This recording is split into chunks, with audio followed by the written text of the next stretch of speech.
today, everybody. Welcome back to another episode of the Creatives Podcast. I am one of two co-hosts, Tevin Brown. And I am two of two co-hosts, Simone Campbell.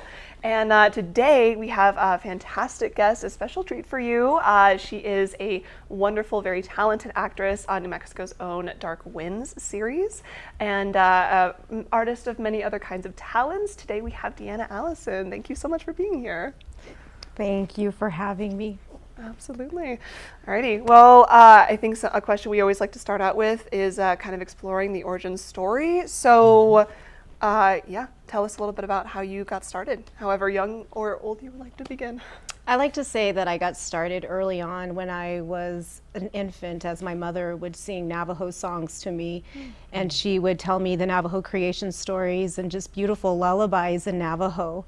And when that became something that I was always interested in her theatrics, and I always loved her stories that my mom taught me, and I would go onto the stage and I would present that at different interpretive reading competitions or different cultural performances. When I was very young on, I would go and perform these cultural songs and musics through the Navajo language early on. My mom always told me to stand proud of who you are, be you're a Navajo woman and you're proud of it. And my mom always taught me to just lead with my culture and my heart and to share these songs and stories. And so that's really how it started. And from there, I just feel like it transitioned into just learning the art, being involved in just different theatrical plays in my community. When I was early, as 10 years old, I did this theatrical play called Anasazi the Ancient Ones, which is a musical theater, and that was like my first paying gig. Wow. And it was really exciting. So young. Yeah, being 10 years old, and my sister would help me with my audition, my older sister who was in choir at the time, and I would do things like be a munchkin in The Wizard of Oz when I was a child. So I was always finding ways to stay involved, but also being a part of the cultural aspects of there's a lot of New Mexico shows that when you go to different like ceremonies or Galp ceremonial parades and things like that, the Santa Fe Indian Market, just being able to go and show up and be a part of these type of cultural events really inspired me to share my talents as an Indigenous woman. Absolutely. Oh, that's huge. That's kind of how it started, and then it evolved into so many different areas, and I just say it just transitioned into when I was in high school. I went to Farmington High School. And I think right there is really where I had an opportunity just to be more on the stage, and I learned like avid cinema through our multimedia director, and he would always like encourage us to create our art, and we worked with the theater department, as I was part of the theater department, to make short films. And so I kind of learned it early on in my life, and I always knew that was something I wanted to do. And through high school I learned that was something that you can go to school and learn Photoshop and multimedia. You can go and learn how to use a camera and shoot your own shorts. And so, there was this Tuba City Drama Festival that happened on the Res, and they had all these wonderful Hollywood directors and casting directors that came through, and it was this Tuba City Drama Fest, and I won that when I was 17 years old, where I met this amazing casting director, Renee Hayes, and she actually casted Dark Winds. And so I've known her since I was 17 years old.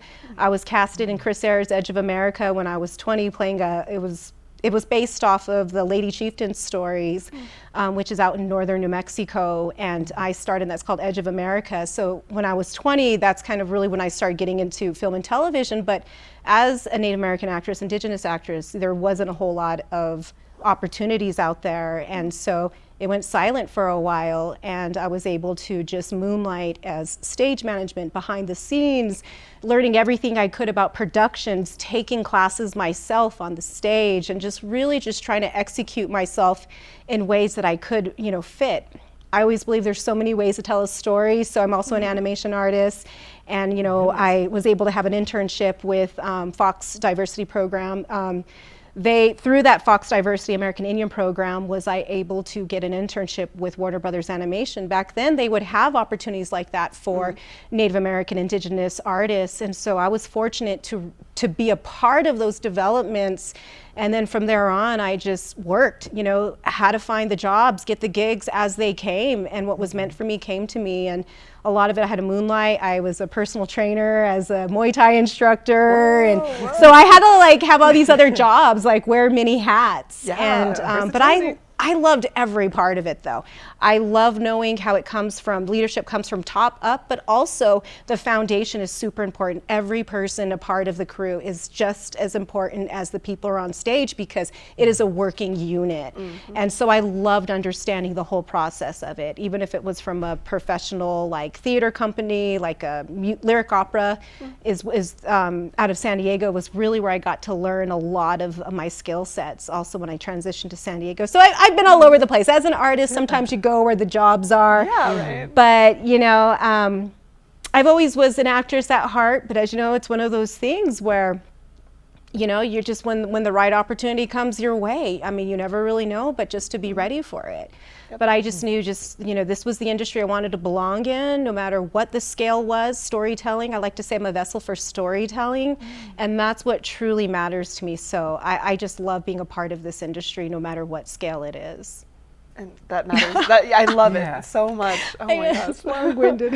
No, and it's just like, it's an absolutely incredible story. And just hearing it and kind of hearing like the different pieces and how they slowly fell into place until it started kind of snowballing and everything. And you just kind of exude just like such a beautiful confidence with it all, where it was like, you knew. And like, just like with each piece you were working, it was never necessarily a doubt. And so I guess my question with it is, in those moments of silence, how did you keep that confidence with everything as like things were moving and things weren't moving as fast as I feel like any artist necessarily wants them, because we always want it to just be like so instant. Yeah, I guess just as a, you know, as a Native American woman, having to have so much resilience just with everything in life, I was like, you know, as an artist, it doesn't matter. All you need is your voice, body, and imagination to create art.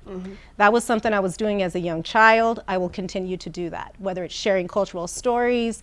There's always art in everything, that if you really see that. So I just knew that's just what I wanted to be, no matter if I was making a bunch of money or not. Like it really didn't matter. I just wanted to make stories in any way possible, or be a part of it. So. And you know, maybe the outside looking in, you know, they'd be like, oh, an artist, you know, what do you do? But for me, that was who I was. It's who I am. I feel like I'm a born storyteller. So I just did it. Whether or not things were, I just couldn't think about what the possibilities were, only of what I could do and how I can do my best at it. So, and then I come from a very sports-minded background as well. I used to box. I took the gold medal for Team New Mexico at the North American Indigenous Games when I was like, gosh, that was like a long time ago, but still, you know, as a boxer, you know, like I always come from the mentality as a fighter. There's always going to be losses. But you learn how to evolve and how to get better. You listen to your corner man. He's the one that sees when you're dropping your hand down. Same with the director. They see those things that you don't. And just even as the schematics of it all, it takes a team to help you just see the bigger picture. So I've always just come from a very sports-minded type of background. I come from a family of athletes.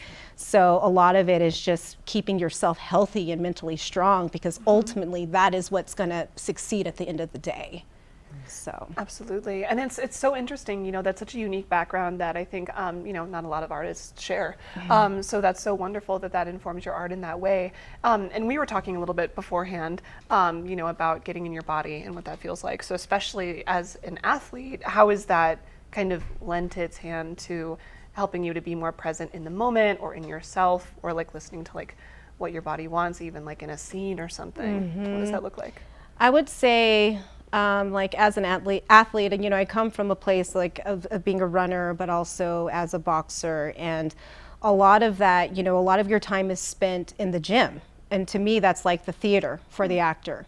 That's where you learn your jab, cross, hooks, uppercut. You know, that's where you learn your stage plot. That's where you learn, you know, your techniques. But you also learn how to go into yourself and, you know, to get that physical conditioning. So you're also working the extra time to go into that physical conditioning mode. So for me, it's using the placement of just transitioning into your inner self and really feeling that mind, body, and spirit in whether you're executing it in the middle of the ring or you're sparring, because it's kind of like that when you're working with actors. You have this energy that you're giving to one another. It's almost like a dance when you're on stage, when you're really fluid with one another. And that's how sometimes the connection of even the fighting spirit is about. So it just really helped me as a fighter. Like, you know, there's times I used to do a bunch of smokers before I even got onto my USA boxing card, because I didn't want to have a bunch of losses on my USA boxing card. So I had to take a bunch of underground fights, you know, and I didn't always win those. But each one of those helped me dig deeper into who I am, know my body, know my confidence, know when I'm like, okay, man, I should have probably did that cross right there. Next time, I'm not going to hesitate. I'm going to listen to my intuition. But also, I'm going to listen to my corner man, because they also know exactly what you need. So it's kind of, it reminds me a little bit of just like the director and actor and how you are on stage. And so I took that with me, because, you know, when you're walking into that ring, yeah, you have the opponent and you'll have their corner person or their fans be like, you suck, and you have to block that out. Just like in the theater, you know, you have your visualization, the soft focus, you know, you kind of see it, but you know, you really have to just block it out, and you have to be in that moment, because as soon as you're not in that moment, you know, you're not physically there. So that's what really helped me as an actor. But you know, that's something that I always will take with me. And you know, physical acting is a big part of what I really enjoy the most, is going into the body first. Like, how would my actor sit? How would my actor walk? How would my actor lay? How would they read a book? What are their interests? You know, what do they do when they're really thinking hard? What are those little ticks about them? And sometimes you just walk around the space, you know, wherever your scene is, to find that just in the physical moment of what maybe the smell of the room might feel like, or looking at the flowers and what that invokes for your character physically and mentally. So that's kind of like really how I bring those elements in also with, you know, but of course I've taken a lot of acting classes, of course, but that's how I like transition those into like knowing placement, just like in the athletic, you know, type of mindset, and how I brought that in. Absolutely. Oh, that's so interesting. I love that. The mind body spirit connection is it is, because you know, it's tough sparring in that ring, but if you just have that confidence, you have that belief in yourself, you put all the time and power and man hours into it, minutes, it's really what it is. Minutes that you put into your craft. You can't deny that. And that's the same when it comes down to the fighter spirit as well. So I just really love how those two are very parallel. Absolutely. No, this is just so incredible, and I just love hearing you describe everything. It's like you get lost. And I guess moving forward into the nameplate and everything, Dark Winds. So Dark Winds, I feel like it's a New Mexico sin, but I recently watched Dark Winds. My fiance got me into it, and I recently watched all the way through it, and it's just such an incredible show, and I love it so much. What was the filming process on that set like? The filming process is respectful. We come from a place of the indigenous spirit. I love how we include everybody as a family, as a circle, and we're there out of labor of love. It's a tough show. As you see, it's a lot of outdoor elements, but it's beautiful, because as we know, this beautiful land of enchantment and the beautiful sandias and the sunsets and, you know, from the sage and the smells, we capture it. We capture that as well. That's like a big stage. You know, for me as a little Navajo girl, you know, that's what the mesas were for me. To me, they were always like my little secret theater stage as I looked off, and that's just kind of what it feels like filming in New Mexico. We film at the Tesuque Pueblo, which is one of the only Native American studios out there. And so they turned an old casino into a movie studio. And it just shows you the power of the artistic ability to take an old casino and make it into a studio. You know, renewing something and reprocessing it. You know, and I like to say that's part of the indigenous spirit. We come from the earth and we can regenerate anything. And so I feel like, you know, that's what Tesuque Pueblo did with their studio. And we have out in the back lot, we have, you know, the Leaphorn House. They created a new diner scene for season 4 that we just wrapped a couple of weeks, about a few weeks ago. Maybe it's been about 4 weeks now, or 6 weeks. forget, but that we wrapped. But you know, just to have that as another element, as another story to New Mexico, and to bring it into where the land, our show specifically shows you what the land can do. How big and dark and vast and scary, you know. That's true. And but also how beautiful it is. And so I love how we use that in element from a Navajo point of view. Yeah, that a perfect segue into the question that I was going to ask you. You know, it's I'm sure that there are some opportunities, acting opportunities that you've had where, you know, it's like you're bringing your identity to the space. Yes. Whereas I think with Dark Winds, it's special where you're like surrounded by your community and by your culture, and it's like your identity, it just kind of fits in seamlessly with the art that you're creating. So what is it like to be in that energy, you know? Oh, it's a dream come true. Makes me want to cry, and I won't. Because, gosh, you know, it's like once I became my most authentic self, you know, to be able to play this Navajo woman that I grew up admiring. Yes, it takes place in the 1970s, but that energy and that spirit and that community is what truly makes New Mexico and even these communities so unique. It's just that indigenous spirit, but also just the spirit before there were any borders that separated us. And so there's a lot of that indigeneity that is still here in this earth. And so for me to see that the community that is really responding well from New Mexico, but also from the actors, just for all of us to be on set and be like, oh gosh, this is almost like being at home, being at Auntie's house. And it feels so real. Like this past 4th season, we have some really cool scenes, and it, you know, we really felt like we were on the res. And just to have those moments, and you're like, but we're filming a show. You're like, this is, it feels surreal, but you know, it's beautiful, and everyone just enjoys it. You know, I think when we're done, everybody feels the spirit of it. When we put all of our like energy together as a community, we know that everybody's voice is heard. And it does matter on our set. Like every single person we know is an intricate part of our show. So that's where we build that community too, even in the film community, even on our show and even beyond that. Yeah, So I just special. love it. Absolutely, for good reason. Yeah. Wow. No, that's so incredible. And I guess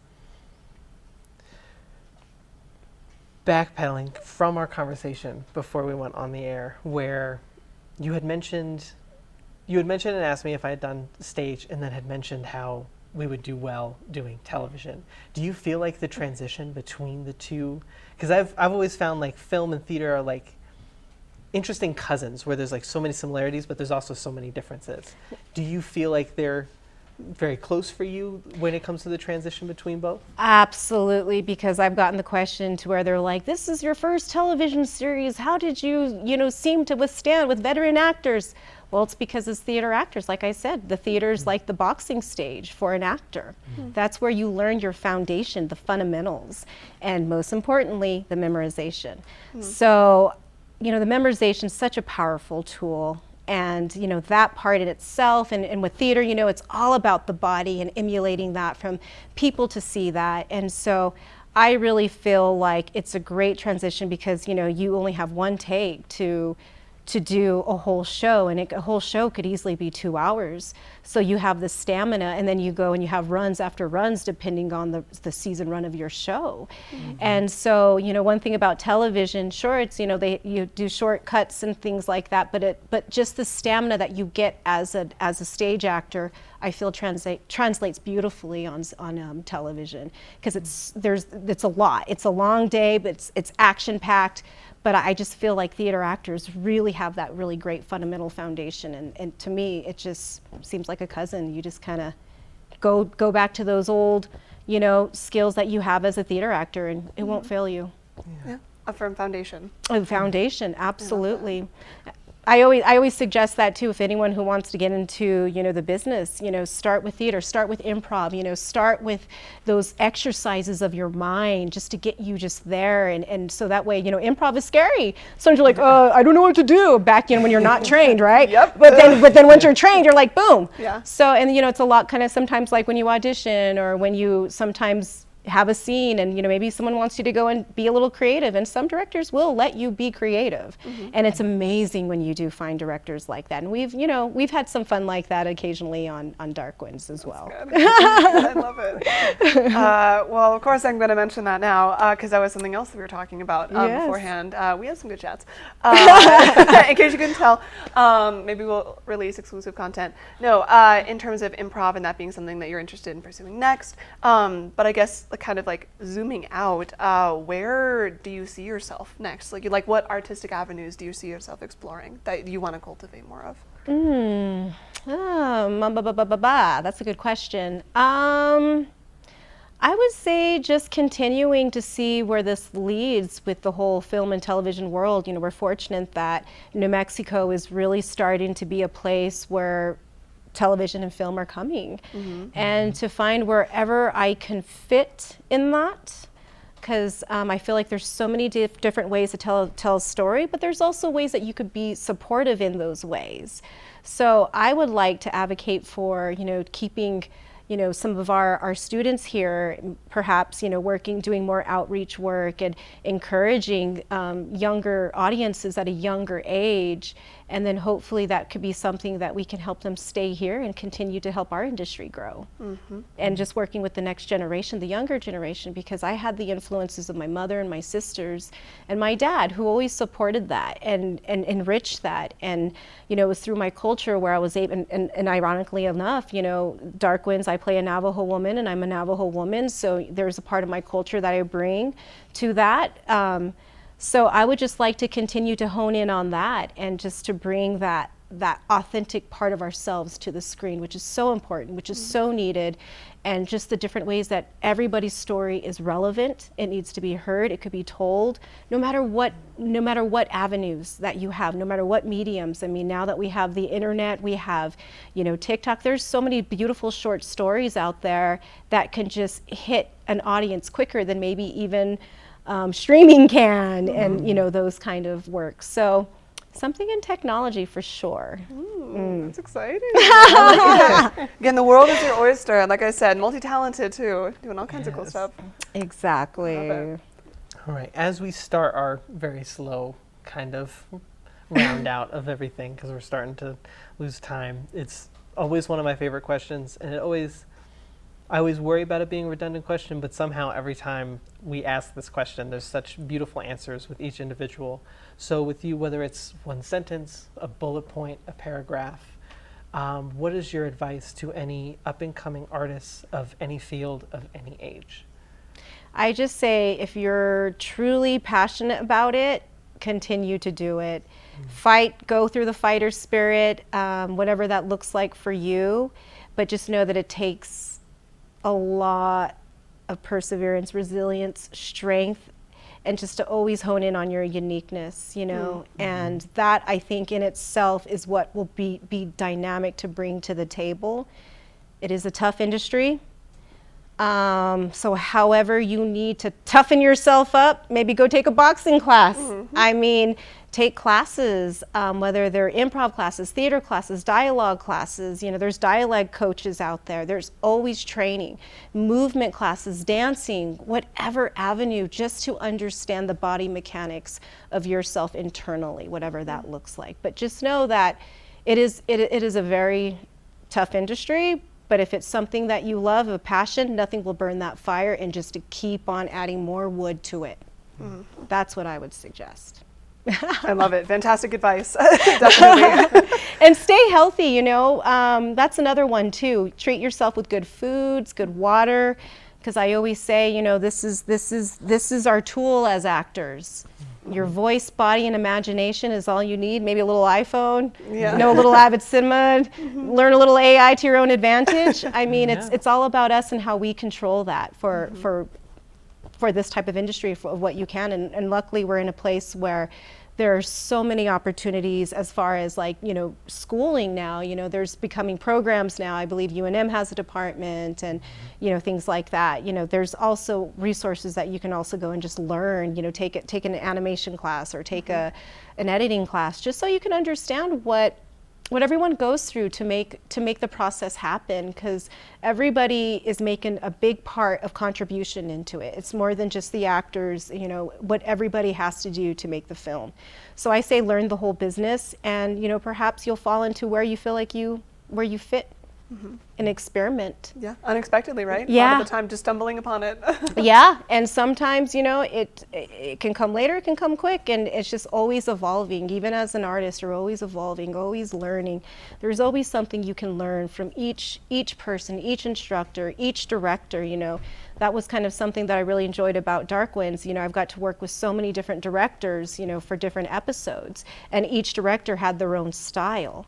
And so I would pivot to each director and their style. And so that's why it's so important just to go and learn from other directors and coaches and things like that. So it really does translate very nicely.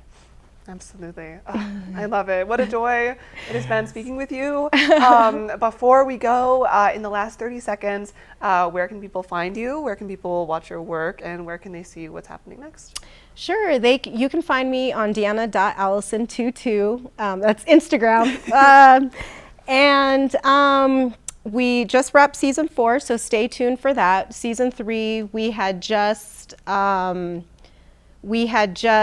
got done with that premiere this past year. So I believe season 4 will be, you know, sometime next year. So stay tuned for that. And you can, you know, I did an episode on The Accused. That's kind of something if you guys want to go and just check that out, Sweet, you know, yeah. to see some more works. Check out Edge of America, some of my older works. You know, just maybe just see what's out there, I guess, Google, I guess, but Search stock a little bit. yeah, maybe.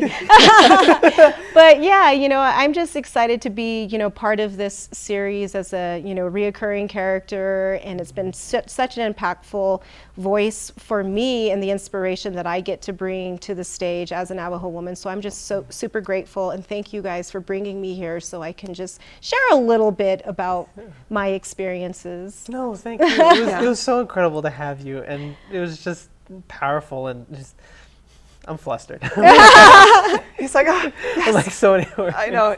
It was absolutely wonderful having you on. Thank you for taking the time. Absolutely. Seriously.